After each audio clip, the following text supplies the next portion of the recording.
हमारा ये ईमान है या नहीं कि मेरा खुदा सच्चा है, बेशक हमारा नबी सच्चा है, हमारा दीन सच्चा है, कुरान सच्चा है। जब तुम्हारा यकीन है कि मेरा खुदा सच्चा, मेरा दीन सच्चा, मेरा कुरान सच्चा, मेरा नबी सच्चा, तो फिर मेरे अजीजों सर झुकाकर नहीं, सर उठाकर जियो। बेशक सुभान अल्लाह। और तुम्हें हुजूर अकरम सल्लल्लाहु ताला अलैहि वसल्लम के अखलाक पर कभी शर्म नहीं आनी चाहिए। कोई टोपी पर, कोई दाढ़ी पर ताने मारता है तो उसको नजरअंदाज करो, इसलिए कि मरने के बाद इस कीड़े को मुंह नहीं दिखाना है, आमिना के लाल को मुंह दिखाना है। सुभान अल्लाह। ताना देता है तो देकर मर जाएगा। हमें फर्क नहीं पड़ता, हमारे लिबास से जलते हो तो और जलो, मरो, इसलिए कि जिसकी किस्मत में यहाँ भी जलना वहाँ भी जलना। और अल्हम्दुलिल्लाह सुन्नियों की किस्मत में यहाँ भी खुशियाँ हैं, वहाँ भी खुशियाँ। हम यहाँ पर हुजूर पाक का जिक्र कर रहे हैं और खुशहाल हैं, अल्हम्दुलिल्लाह खुशहाल हैं, इसलिए कि मुझे पता है हमारी हैसियत क्या है। खुशहाल हैं, आप भी हैं, हम हैं। ये छोटी मोटी शिकायतें तो सब करते हैं आप, कि बीमारी है, घर में खाना पानी नहीं है, धंधा नहीं चल रहा है, बिजनेस नहीं चल रहा है, सब लॉस में है, जॉब नहीं है, सब शिकायतें तुम्हारी है, हमें पता है। मेरे अजीजों, हम तो बार बार ये रोना रोते हैं, हम बड़ी कमजोर कौम हैं, हम बड़ी कमजोर कौम हैं, हम बड़ी कमजोर कौम हैं। लेकिन मीडिया के दज्जाली कुत्ते बार बार भौंक भौंक कर बताते हैं तुम कुछ हो, तुम कमजोर नहीं हो। 24 घंटे हम पर डिबेट होता है कि नहीं होता है? कुल मिलाकर हम पर ही डिबेट। अरे मियाँ, यहाँ तो इलेक्शन भी कैंपेनिंग के लिए हम हैं। हमारे मुद्दे को लेकर के ही सबको लड़ाना है, सबके दरमियान। मैं आपसे ये कहता हूँ, ये बातें यूं ही नहीं, वो बार बार तुम्हें भौंक कर बता रहे हैं तुम कुछ हो, लेकिन तुम कहते हो नहीं मैं कुछ नहीं हूं, हम कमजोर हैं। वो कहते हैं नहीं कमजोर नहीं, तुम कुछ हो। एक तरफ तो कहते हैं कुछ नहीं है, सब बिखरे हुए लोग हैं, पंचर पुत्र भी कहते हैं, लेकिन फिर हम उनसे कहते हैं मियाँ पंचर पुत्र है तो 24 घंटे डिबेट हम पर क्यों करते हो? डर किस बात का है? किस बात का डर है? क्या दूसरी और कौमें नहीं हैं जिसको निशाना बनाओगे? अरे 70 कौमें मौजूद हैं, लेकिन हमें पता है तुम्हारी आंखों में अगर कोई चुभता है तो गुलाम मुस्तफ़ा ही है, इसलिए कि उन्हें भी तारीख पता है। ये अगर निकल पड़े हैं सहरा से बगैर चप्पल के, पैबंद लगे कपड़ों से, तो कैसर और किसरा को भी धूल चटा सकते हैं। वह दुनिया की सुपर पावर ताकतों को घुटने टेकने पर मजबूर करने वाली कौम वो उमर बिन खत्ताब के शागिर्द थे, सहाबाए कराम थे। दुनिया को तारीख पता है कि ये जिस दिन पढ़ने लग गए खालिद बिन वलीद को, जिस दिन ये पढ़ने लग गए सलाहुद्दीन अय्यूबी को, जिस दिन इनको कोई कहने लग गया कि तुम्हारा कोई शिहाबुद्दीन गौरी भी था, तुम्हारा कोई औरंगजेब भी था, तो फिर ये मुर्दा और मुरझाई हुई कौम दोबारा उठने लग गई तो अच्छे अच्छों की नींद हराम हो सकती है। इसीलिए कहा जाता है मुसलमानों के मोहल्ले में नशा बांटो, मुसलमानों को नशा करवाओ, नशा बेचने वाले यही, नशा करने वाले यही, इसलिए कि ये जब तक नशा में रहेंगे हम सुकून से रहेंगे, और जिस दिन ये उठ गए तो दूसरों के सुकून के लाले पड़ जाएंगे। इसलिए मेरे अजीजों, मैं तुम्हें बेदार करने के लिए आया हूं और दुनिया की नजरों में खटकता रहूंगा, लेकिन मेरे पास जितना भी वक्त मौजूद है मैं खामोश नहीं रहूंगा इंशाअल्लाह अज़ीज़। कल को भी अगर मेरी फांसी हो जाए मुझे इस बात की परवाह नहीं है, दुनिया से जाएंगे। हमारे एक के मर जाने के बाद उन कुत्तों से कहता हूं कि इसको ये मत समझ लेना कि इस्लाम खत्म हो जाएगा, मुझ जैसे 1000 कट भी जाएं तब भी हम नारा यही लगाएंगे, इस्लाम जिंदा होता है हर करबला के बाद। नारे तकबीर, नारे रिसालत, शहंशाह खिताबत, शेरे हिंदुस्तान सलमान मुफ्ती सलमान हजारी साहब किबला। सुभान अल्लाह, सुभान अल्लाह। मेरे अजीजों, बात आज ईमान की है। मैंने आज तक किसी तकरीर में किसी को असलहा उठाने की बात नहीं की, मैंने कभी किसी को बंदूक, बारूद, चाकू, तलवार की बात नहीं की और ना ही हमें जरूरत है। मेरे अजीजों, हम तो चाहते हैं कि तुम इश्क रसूल का जामा पहन लो, हुजूर की मोहब्बत का लिबास पहन लो। मेरे अजीजों, चाकू ब्लेड भी उठाने की जरूरत नहीं, तुम्हारे चलते फिरते देखकर कितने कीड़े फना हो जाए। हाँ, सिर्फ तुम्हारी चलत फिरत से कई कुत्ते नालियों में मर जाए। सबको समझ में आती है बात। और जिन लोगों ने मुझसे पूछा था बार बार, आप कुत्ते किसको कहते हैं, मैंने कहा कोई सुन्नी मुझसे पूछा ही नहीं, किसी ने मुझसे पूछा ही नहीं। ये सारी तकरीरें सुन रहे हैं, आपने पहले ही पूछा तो कहीं ऐसा तो नहीं कि जख्म पर जाकर बात लगी हो। खैर मेरे अजीजों, आपको मैं बारहा बेदार इस बात के लिए करना चाहता हूं, हुजूर के अगर गुलाम हैं तो पूरे गुलाम बनो, पूरे गुलाम। आज के दिन अगर एक नौजवान भी ये अहद कर लिया कि मैंने अपनी मर्जी से बहुत जिंदगी गुजारी है, अपनी लाइफ में बहुत इंजॉय किया है, लेकिन आज के दिन से ये तय करूंगा कि जीऊंगा तो मेरे नबी की मर्जी से जीऊंगा, जिसने भी तय कर लिया, मैं समझता हूं कि ये जलसा वसूल हो गया, हुजूर के कदमों में पहुंच गया। मैं बताओ ए नौजवानों, बचा क्या है हमारी जिंदगी में और क्या बाकी है? क्या चाहिए तुम्हें? पूरी दुनिया तुम नाक रगड़ रगड़ कर हासिल कर भी लिए तो एक दिन तो मौत आनी है, एक दिन तो दुनिया से जाना है। सारी दौलत छोड़कर जाओगे, इस बात पर सबका यकीन है। तुमने खुद अपने हाथों से कितने मुर्दे दफनाए, तुमने कितने लोगों की कब्रों को खुद अपने हाथों से बंद किया। आज जो ये आंखें खुली हैं अचानक बंद कर दी जाएंगी, ये धड़कनें रुक जाएंगी, तुम हाथ पैर भी नहीं उठा सकते, और ये पूरे लोग उठाकर तुम्हें इतनी छोटी कब्र में डाल कर आते हैं जहां करवट लेने की भी जगह नहीं, सांस और हवा के लिए कोई रोशनदान नहीं, खिड़की नहीं।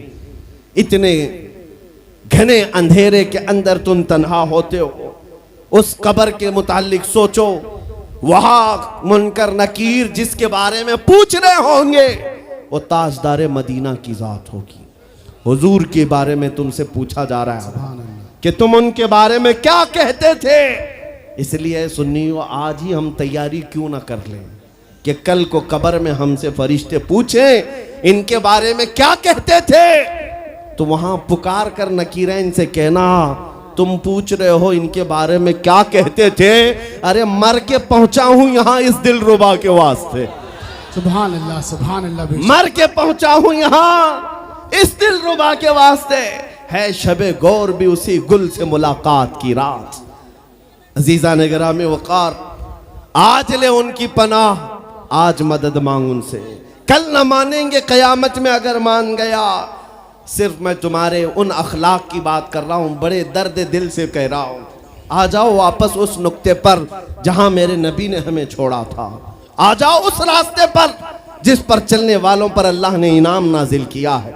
आपको पता है वो सहाबा कराम, ताबईन और औलिया कामिलीन का रास्ता था कि जिनके बारे में इकबाल ने कहा, दी अजाने कभी यूरोप के कलीसाओं में तो कभी अफ्रीका के तपते हुए सहराओं में, दश्त तो दश्त है दरिया भी न छोड़े हमने, बहरे जुल्मात में दौड़ा दिए घोड़े हमने, आ गया ऐन लड़ाई में गर वक्त नमाज, किबला रूहों के जमीन बोस हुई कौम हिजाज। एक ही सब में खड़े हो गए महमूद अयाज, न कोई बंदा रहा न कोई बंदा नवाज। यह हमारी तारीख थी, यह हमारी तारीख थी, मोहम्मद अरबी सल्लल्लाहु ताला अलैहि वसल्लम के गुलामों की तारीख थी। वो जिस जगह जाते थे परचम इस्लाम लहराते थे, जहां चल पड़े हवाओं का रुख मोड़ दिया, आंधियों को तोड़ दिया, समंदरों में रास्ता बना लिया, अरे दरिया दजला में घोड़े दौड़ा दिए।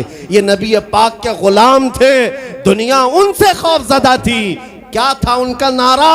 उनका नारा ये था, टल न सकते थे जंग में अगर अड़ जाते थे, पांव शेरों के मैदान से उखड़ जाते थे, अरे हक से सरकश हुआ कोई तो बिगड़ जाते थे, तेग क्या चीज है हम तोप से भी लड़ जाते थे। नारे तकबीर, नारे रिसालत, देखो देखो कौन आया, देखो देखो कौन आया। तवज्जो की बात है, हम उस कौम के वारिसीन में से हैं दुनिया जिनकी तारीख जानती है। आपको पता है अंग्रेज तारीख दान है, अंग्रेज है, उसका कोई ताल्लुक मेरे दीन से नहीं, लेकिन तारीख लिखने में उसने ये बात लिखी कि मैंने ऐसा जर्नेल देखा ही नहीं जैसा सलाहुद्दीन था, इसलिए कि उसके जज्बे जैसा मैंने एक भी जर्नल देखा नहीं। एक बार का वाकया लिखा है कि 12,000 की फौज थी सलाहुद्दीन के साथ, 12,000 की फौज थी सलाहुद्दीन अय्यूबी के साथ, और जिस वक्त वो मैदान में उतरा मुकाबिल में सलीबियों की तादाद 4 लाख की थी, 4 लाख की थी। 4 लाख की तादाद देखकर ना वो घबराया ना भागा, पलटकर अपनी फौज से पूछा क्या मशवरा है तुम्हारा, मुकाबिल में उतरे या नहीं उतरे। सलाहुद्दीन के लश्करी और उसके नौजवान सिपाही आम लोग नहीं थे, जज्बा जवान था। अर्ज किया है सलाहुद्दीन हमारे सिपह सालार, रसूलुल्लाह के सहाबा तादाद देखकर उतरते थे तो हम भी तादाद देख के उतरेंगे, अगर नबी के सहाबा तादाद नहीं देखते थे तो हम भी इस तादाद का कोई परवाह नहीं करेंगे। सलाहुद्दीन उनकी बातों को लेकर उतर तो पड़ा। तारीख लिखने वाला अंग्रेज आदमी है, कहता है मुकाबला कर लेना और बात होती है, लेकिन 4 लाख को तितर बितर करके रख देना तारीख की अलग बात होती है। सलाहुद्दीन के इस कारनामे के बाद वो अंग्रेज तारीखदान कहता है हमारे इलाकों में हाल ये हो गया था, हमारे यहाँ की माएँ अपने बच्चों को थपकियां देकर सुलाती थी और ये कहती थी कि बेटा सो जा नहीं तो सलाहुद्दीन आ जाए। सुभान अल्लाह, सुभान अल्लाह। ये मैं इसलिए बातें अर्ज कर रहा हूँ कि सलाहुद्दीन अय्यूबी की ताकत वो उनकी अपनी बॉडी की ताकत नहीं थी, वो ना ही किसी जगह से वर्जिश करके हासिल की हुई ताकत थी। सलाहुद्दीन की ताकत इश्क़ मुस्तफ़ा की वजह से थी, वो मोहब्बत रसूल का पैकर था। हमने तारीख में उन जवानों को देखा है जिन्होंने तारीख उलट करके रख दिया है, जिन्होंने जमीन में एक अलग परचम लहरा कर रख दिया है। आपको पता है इसी हिंदुस्तान की सरजमीन पर सबसे पहला 10,000 का लश्कर लेकर आने वाला एक जवान अरब से सबसे पहले आने वाला मोहम्मद बिन कासिम सिर्फ 19 साल की उम्र में आया था। 19 साल की उम्र में आया था।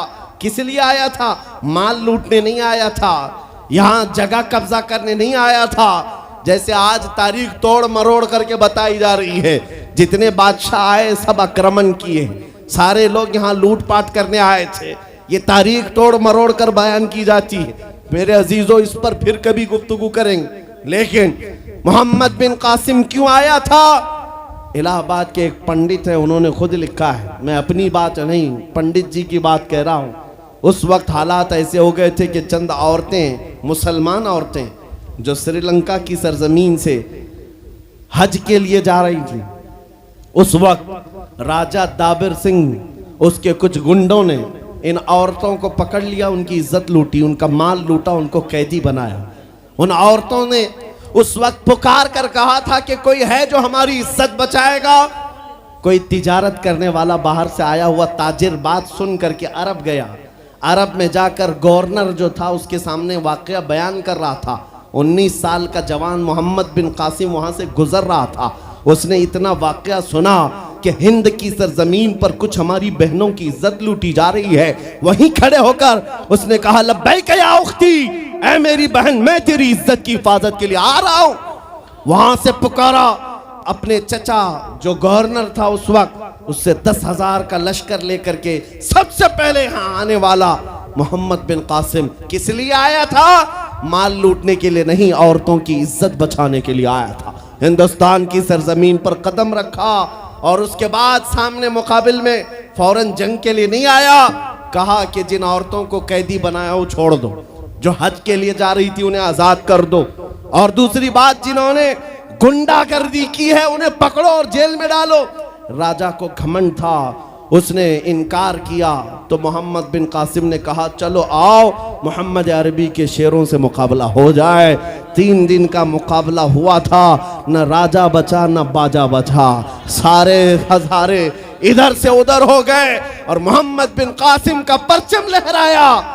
मेरे अजीजों, औरतों की इज्जत का मुहाफिज 19 साल का जवान था जिसने आते ही औरतों की इज्जत भी बचाई और मेरे दीन का परचम भी लहराया। मैं आज पूछता हूं हमारी उम्रें कितनी हो गई?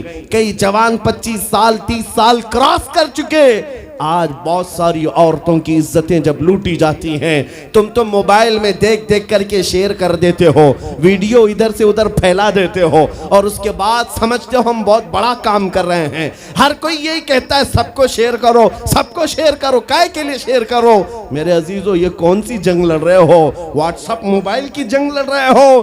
तुम्हारे अंदर अगर गैरत बाकी है तो मेरे अजीजों, किसी की इज्जत लुटते हुए देखकर तुम तमाशा नहीं कर सकते। ईमान बेदार करो, ईमान बेदार करो। ये आज हालात क्यों आए? इमाम गजाली की एक बात मैं सुनाता हूं। बहुत सालों पहले उस इमाम ने कहा था, 1000 साल पहले तकरीबन, उस इमाम ने कहा था जब इस उम्मत के सामने उनके रसूल की तौहीन हो रही हो और उम्मत खामोश बैठी रहे तो चंद दिन इंतजार करें, इनकी माँ और बहनों को बाजार में लाकर नीलाम किया जाएगा, इनकी माँ और बहनों की इज्जत लूटी जाएगी और ये कुछ ना कर सकेंगे, इनके बच्चों को मारा जाएगा और ये कुछ ना कर सकेंगे। मैं आज महसूस कर रहा हूँ हुजूर की गुस्ताखी पर और तौहीन पर खामोश रहने का नतीजा ये है कि अब हमारे घर भी सलामत नहीं रहेंगे।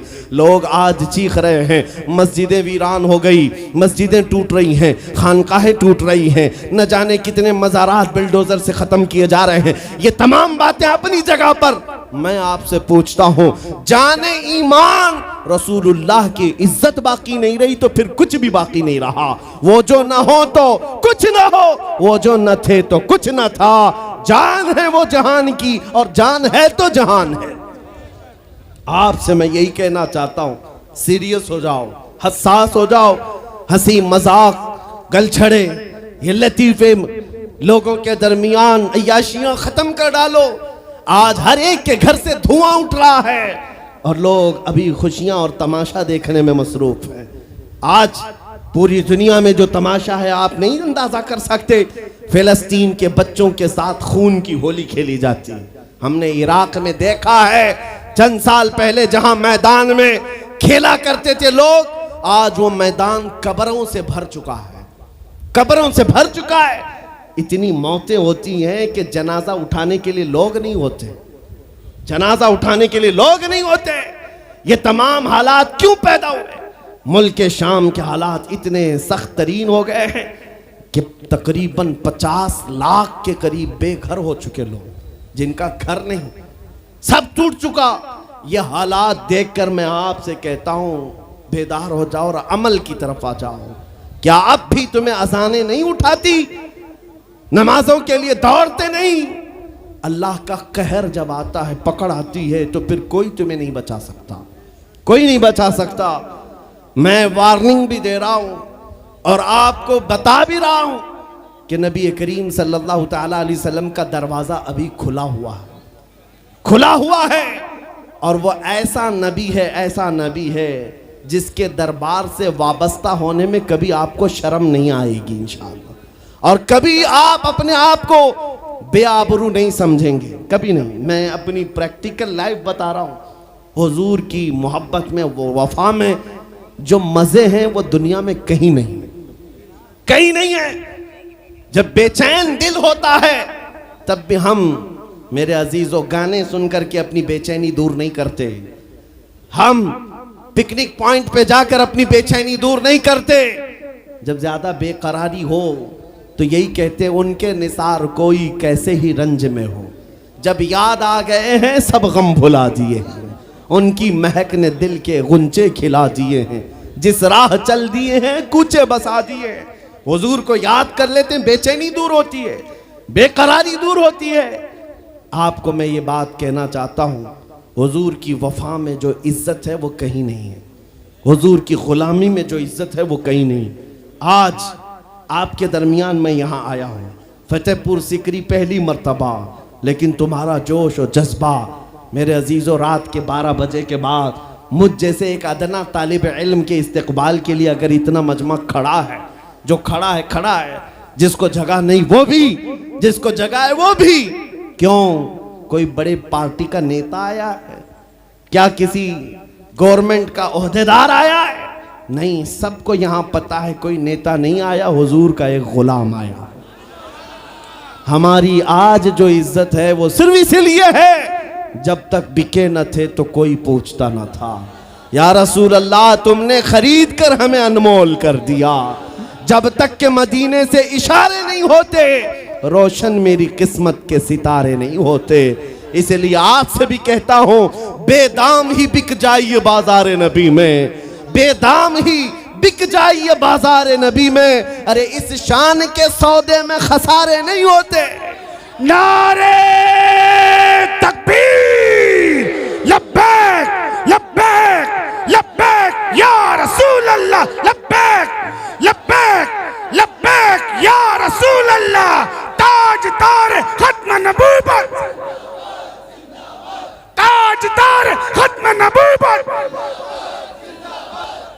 मैं अपनी गुफ्तगू को समेटते हुए बात अर्ज करता हूं, तुम्हारे यकीन को बढ़ाने के लिए कहता हूं, आज भी तुम्हें पता होना चाहिए, हमारे दर्द को कोई समझने वाला है तो आमिना का लाल है, वो मकीने गुंबद खजरा है, जो बेकसों का कस, जो बेसहारों का सहारा। उस रसूल पाक की आदत ही ये है, आता है फकीरों पे उन्हें प्यार कुछ ऐसा, खुद भीख दें और खुद कहें मंगते का भला हो। आपको मैं ये बात बार बार इसलिए कह रहा हूं कि तुम ये मांगना छोड़ दो, लोगों के यहाँ हाथ फैलाना छोड़ दो, उनकी नौकरी चाकरी करना छोड़ दो। मेरे मुर्शिद ताजु शरिया फरमाया करते, बुल हवस सुन सीमो जर की बंदगी अच्छी नहीं, बुल हवस सुन सीमो जर की बंदगी अच्छी नहीं, उनके दर की भीख अच्छी, सरवरी अच्छी नहीं।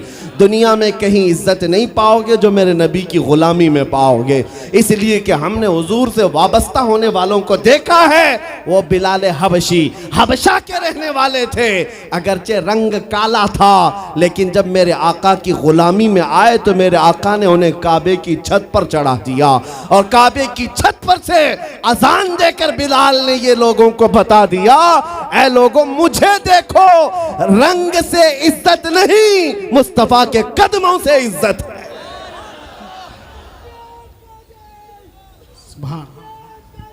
अजीजा ने ग्राम वकार, तवज्जो चाहता हूं, हुजूर की गुलामी में जो इज्जत है वो हमने देखी है। जो लोग सहाबाए कराम, जो सहाबाए कराम, सैयदना अमीरुल मोमिनीन उमर इब्न खत्ताब, जिनका हाल ये था 36 लाख स्क्वायर किलोमीटर पर तन्हा हुकूमत करते थे। उस वक्त मिस्र भी, शाम भी, यमन भी, इराक भी, फिलिस्तीन भी, अरब, ये 6 कंट्री पूरे मिलाकर तन्हा हजरत उमर की निगरानी में थे। और ऐसी निगरानी नहीं कि यहाँ बैठ करके बड़ी बड़ी मीटिंगें कर रहे हों और गरीब खस्ता हाल सो रहे हों। उस खलीफा इस्लाम का हाल ये था, वो मदीने में बैठकर खिलाफत कर रहा था, और बड़ी दूर एक औरत अपनी बेटी से कह रही है कि आज थोड़ा दूध में पानी मिला ले। बेटी कहती नहीं, खलीफा उमर बिन खत्ताब की खिलाफत है, उमर इब्न खत्ताब की खिलाफत है। घरों में तक उमर इब्न खत्ताब की निगरानी थी। ये कौन? उमर इब्न खत्ताब रज़ियल्लाहु ताला अन्हु, जिन्होंने लोगों का खून चूस करके हुकूमत की कुर्सी नहीं बिठाई। और दूसरी बात ये भी कि वो उमर सादा जिंदगी गुजारने वाले, उनकी सिक्योरिटी भी ऐसी नहीं थी कि रोल्स रॉयस लगी हुई हो, काली गाड़ियां आगे पीछे घूमती हों। मेरे अजीजों, उस उमर इब्न खत्ताब की बात कर रहा हूं। जब बैतुल मुक़द्दस फतह हो गया तो वहां से हजरत अबू उबैदा बिन जर्राह ने खत लिख करके भेजा कि लोगों की ख्वाहिश है उमर इब्न खत्ताब आप तशरीफ लाएं, बैतुल मुक़द्दस की चाबी आपके हाथ में दी जाएगी, आप तशरीफ लाएं। तो उमर इब्न खत्ताब रज़ियल्लाहु ताला अन्हु मदीने से चल पड़े। अपना एक गुलाम लेकर के, लेकिन गुलाम और खुद होने के बाद एक ही घोड़ा था। तय ये कर लिया गुलाम के साथ कि 1 मील मैं बैठूंगा तू चलेगा और दूसरे मील तू बैठेगा मैं चलूंगा। ये शान उमर इब्न खत्ताब रज़ी अल्लाह ताला अन्हु की। मैं क्यों कह रहा हूं अभी बताता हूं। और इस तरह से सफर कटता रहा। 1 मील खुद बैठते, 1 मील गुलाम बैठता था, क्योंकि उनके अदल के सामने किसी की नहीं चलती। फिर जब इत्तेफाक ऐसा है बैतुल मुकद्दस करीब आया, लोग सब देखने के लिए बाहर आए, लेकिन घोड़े पर बैठने की बारी गुलाम की थी और आपकी चलने की थी। बारी बारी है, गुलाम बैठा हुआ आ रहा है और खलीफा वक्त रस्सी पकड़ा हुआ आ रहा है। लोग दौड़े दौड़े आए, फिलिस्तीन के अमीरुल मोमिनीन कहकर नारा लगा रहे थे। तो जो मौजूद सहाबा थे उन्होंने बताया ये घोड़े पर बैठा हुआ अमीरुल मोमिनीन नहीं है, ये घोड़े की रस्सी पकड़कर जो आ रहा है वो अमीरुल मोमिनीन है। ईसाइयों ने पहली मर्तबा देख करके पूछा था, ए मुसलमानों क्या तुम्हारा बादशाह ऐसा भी होता है? उस वक्त सहाबा ने कहा पहली बात तो हमारे यहाँ बादशाह होता ही नहीं, बादशाह नहीं होता। और उनकी ये जिंदगी मैं इसलिए बता रहा हूं। फिर ईसाइयों ने कहा अगर ये घोड़े की रस्सी पकड़कर चलता है तो इसके डर से कैसर और किसरा क्यों कांप रहे हैं? इसके डर से पूरा ईरान, पूरा रोम कांप रहा है। आखिर कौन सी ताकत है इस उमर के अंदर? ये तो रस्सी पकड़कर घोड़े लेकर चल रहा है। तब जानते हो मेरे अजीजों, उमर इब्न खत्ताब रज़ी अल्लाह ताला अन्हु ने लोगों को जमा करके बताया, ऐ लोगों सुनो, मेरी हैसियत सिर्फ इतनी थी, मैं खत्ताब का बेटा उमर, बचपन में 2 बकरियां मुझसे नहीं संभाली जाती और मेरे बाप मुझे हर दिन मारते थे, बकरियां नहीं संभालनी आती। लेकिन आज गौर से देखो, आंख खोलकर, वही खत्ताब का बेटा उमर है। 36 लाख स्क्वायर किलोमीटर पर तन्हा हुकूमत करता है। इसलिए नहीं कि खत्ताब का बेटा उमर है, इसलिए कि मोहम्मद अरबी का गुलाम उमर है। नारे तकबीर, नारे रिसालत, मरहबा या मुस्तफा, मरहबा या मुस्तफा। अजीजा ने गिरामी औकार, मैं आपको कई मिसालों से बता सकता हूं। इज्जत सहाबा ने रसूलुल्लाह के कदमों से पाई है, इज्जत नबी पाक के कदमों से पाई है। आज जिस जलसे में जाएं, आला हजरत, अभी अगर मैं पूछूं अरे भैया लीड खींच रही है भैया, स्टेज पे से नीचे आया, फालतू लोग सब लीड खराब हो रही है, वो खींच के। अरे भैया फालतू लोग नीचे आ जाए, इतने लोग बैठने से कोई फायदा नहीं है, पूरी लीड खींची जा रही है माइकों की।